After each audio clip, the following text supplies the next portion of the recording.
खबर देवास से है, जहां कलेक्टर ऋषभ गुप्ता ने टोंक खुद विकासखंड में आंगनवाड़ी भवन निधि, विधायक निधि के निर्माण कार्यों और मनरेगा में किए जा रहे हैं। बता दें कि कार्यों की समीक्षा बैठक टोंक खुद जनपद पंचायत में ली गई। वहीं बैठक में सीईओ जिला पंचायत, एसडीएम टोंक खुद कन्हैयालाल तिलवारी, जिला योजना अधिकारी सहित अन्य अधिकारी और विकास खंड स्तरीय अधिकारी मौजूद रहे, जिसमें कलेक्टर गुप्ता ने कहा कि जहां भी पौधारोपण किया गया था, यदि वहां पौधे सूख गए हैं तो संबंधित पर राशि वसूली की कार्रवाई की जाए। आपको बता दें कि योजनाओं में कार्य पूरा नहीं होने पर संबंधित कार्रवाई कर राशि की वसूली करें।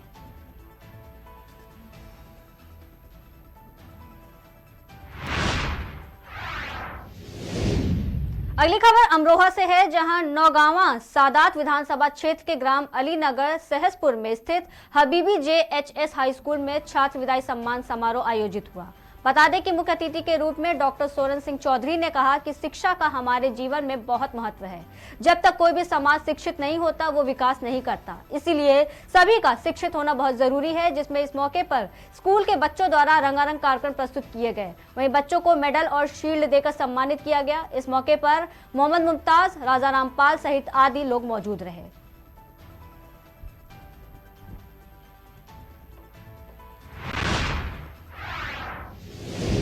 खबर सीहोर से है, जहां क्षेत्र का प्रसिद्ध नर्मदा घाट नीलकंठ पर नर्मदा जयंती के पावन अवसर पर भक्तों का जन सैलाब देखने को मिला।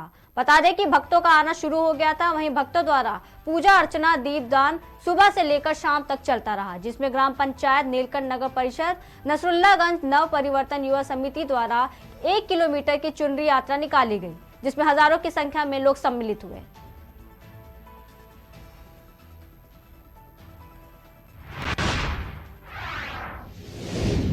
बढ़ते अगली खबर की ओर। खबर बांदा से है, जहां पुलिस भर्ती परीक्षा के लिए परीक्षार्थियों के पहुंचना शुरू हो गए हैं। बता दें कि परीक्षा केंद्रों में परीक्षार्थियों की भीड़ जमा हुई है। वहीं जनपद में 11 परीक्षा केंद्र बनाए गए हैं, जिसमें 5016 परीक्षार्थी पंजीकृत है। परीक्षा के लिए प्रत्येक कमरे में 24 परीक्षार्थी ही बैठेंगे। इलेक्ट्रॉनिक उपकरणों को परीक्षा केंद्र में ले जाने की अनुमति नहीं है। हर परीक्षा सेंटर पर निगरानी सीसीटीवी कैमरों से की जा रही है। आपको बता दें कि नकल विहीन परीक्षा के लिए 3 टीमें गठित की गई हैं। चेकिंग के लिए पर्याप्त पुलिस बल लगाया गया है और केवल आईडी प्रूफ और पेन और एडमिट कार्ड के अलावा कोई भी चीज़ अंदर पुलिस की नहीं है। पूरी परीक्षा सीसीटीवी कैमरे की निगरानी में हो रही है। जैमर भी लगाया गया है और पूरी व्यवस्था हमारी सुचारू रूप से चल रही है। सेक्टर मजिस्ट्रेटों की जो जानकारी दी गई थी कि क्षेत्र पर भ्रमण करेंगे, उनकी व्यवस्था की गई कि नहीं? हमारा जो भी रूट है वो उस पर हमारी पर्याप्त पुलिस बल व्यवस्था है। उस टाइप के केवल विद्यालयों के सेक्टर हैं, कोई ऐसी सेक्टर व्यवस्था नहीं है कि उसमें भ्रमण करेंगे। आप देख रहे होंगे हमारे थानाध्यक्ष, क्षेत्राधिकारी सुबह से ही लगातार भ्रमणशील हैं। यातायात व्यवस्था कितने लेयर में चेकिंग की जा रही है बच्चों की? कितने लेयर में चेकिंग है? 3 लेयर में। 3 लेयर चेकिंग के लिए पर्याप्त।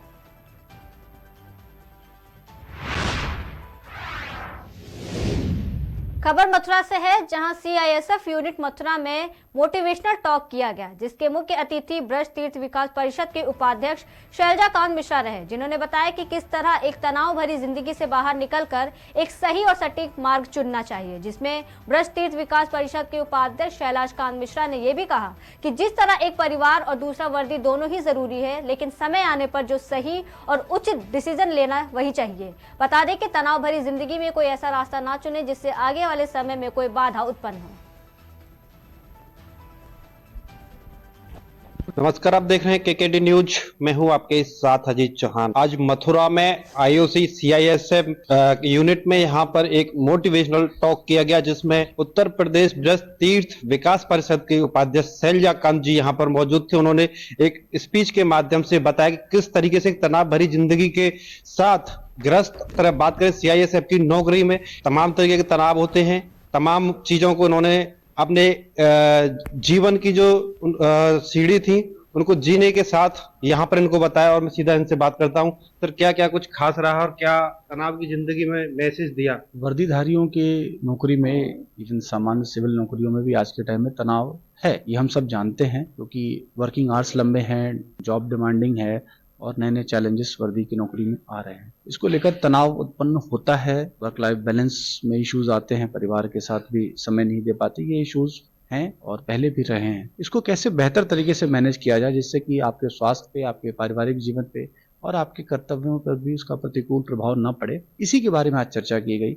सर का एक बहुत बृहद लंबा एक्सपीरियंस है 35 सालों का, और वो एक चूंकि वर्दीधारी रहे हैं, एक आईपीएस अधिकारी रहे हैं, उनसे बेहतर इन समस्याओं को कोई और नहीं समझता। और जिस तरह का मोटिवेशनल टॉक सर ने आज दिया है, निश्चित रूप से सभी जवान, हमारे जो परिवारजन आए थे, बच्चे आए हैं, सभी लाभान्वित हुए हैं। और ऐसा नहीं है कि ये स्ट्रेस एक दिन में चले जाने वाला। कुछ चीजें हैं जो सर ने भी बताई हैं कि हमें निरंतर प्रयास करना पड़ेगा, 2 रास्तों में से एक रास्ता चुनना पड़ेगा, अपनी अपेक्षाओं को कम करना पड़ेगा। और निश्चित रूप से जब 2 अपेक्षाओं के बीच में हम खिंचते हैं तभी तनाव पैदा होता है। उन अपेक्षाओं में से एक अपेक्षा को हम चुने जो कि सत्य के राह पे हो, ईमानदारी के राह पे हो, तो हम निश्चित रूप से बेहतर कर पाएंगे। बात करें तनाव की, तो आप सीआईएसएफ यूनिट मथुरा में तरह तरह के आयोजन कराते रहते हैं, तो उससे कितना यहाँ पर आपके जो बात करें अधिकारी कर्मचारी या फिर यहाँ पर ये वर्दी में है, कैसा आपको यहाँ पर महसूस होता ये सारे कार्यक्रम कराने का सिर्फ एक मकसद होता है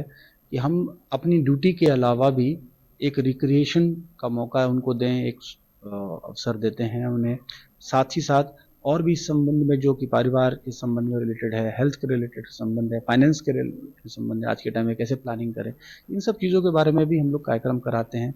उन्हें अंदर चेतना डेवलप करते हैं, उनसे भी उनका फीडबैक लेते हैं। फोर्सेस में ये हमारा एक बहुत पुरानी पद्धति है 2 pronged अप्रोच की, जिसमें हम अपनी बातें उनके तक रखते हैं और फिर जो हमारे जवान या नीचे के कर्मचारी हैं उनकी भी बातों को, समस्याओं को सुनना और उनका यथा संभव वहीं पर भी जो समाधान हो सके उसको भी करना। हमारा ये एक ध्येय होता है ऐसे ऐसे कार्यक्रमों से कराना। और उसी क्रम में आज ये कार्यक्रम था जिससे कि हमारे जवान जो बहुत सारे स्ट्रेस आज के टाइम में डेवलप हो रहा है उसको कैसे और इफेक्टिवली मैनेज कर सकते हैं, कैसे कम कर सकते हैं, उसके संबंध में बात करें स्ट्रेंथ की, तो किस तरीके के तनाव यहाँ पर देखने को मिले आपकी यूनिट? ऐसा कोई विशेष तनाव का इशू नहीं रहता, बट आपने जैसे सुना भी होगा कार्यक्रम के दौरान भी कुछ लोगों ने सवाल पूछे, उसमें यही बेसिक तनाव होता है कि समय का अभाव सबसे बड़ा हमारे लिए इशू होता है, क्योंकि ड्यूटी आवर्स ऐसे हैं और ऐसे डिमांडिंग है जिसकी वजह से आदमी परिवार को समय कम दे पाता है, जिसकी वजह से तनाव डेवलप होता है। अब सर ने भी ऐसा बताया कि हमें इसमें प्रायोरिटीज चुननी पड़ेंगी। ड्यूटी तो हमारी ड्यूटी है, उसे तो करना ही है। उसके बाद जो हमारा समय होता है उसे इधर उधर नष्ट ना करें और परिवार के साथ उसको इफेक्टिवली बहुत उपयोग करते हुए उसको यूटिलाइज करें।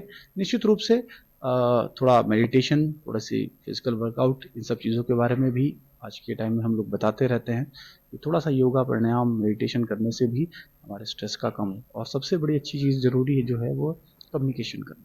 अगर आपको तनाव हो रहा है तो पहले उस बारे में बात करिए। हो सकता है बात करने से, या इनफैक्ट 90% केसेस में तनाव का समाधान बात करने से हो ही जाते हैं। तो ज़रूरत ये है कि हम आगे बढ़कर बात करें उसको, और एक सकारात्मक अप्रोच के साथ आगे बढ़ें तो निश्चित रूप से तनावों का समाधान हो सकता है। जिस तरह अभी तक हमारे साथ से सीआईएसएफ के कमांडेंट अभिषेक जी, जिन्होंने बताया कि किस तरीके से स्ट्रेंथ भरी जिंदगी जीने के बाद एक अलग मोटिवेशनल के साथ में तरह तरह के आयोजन मथुरा में यहाँ कराए जाते हैं। अभी तक के लिए देखते रहिए अपने साथी के साथ अजीत चौहान, केकेडी न्यूज मथुरा। नमस्कार, आप देख रहे हैं केकेडी न्यूज।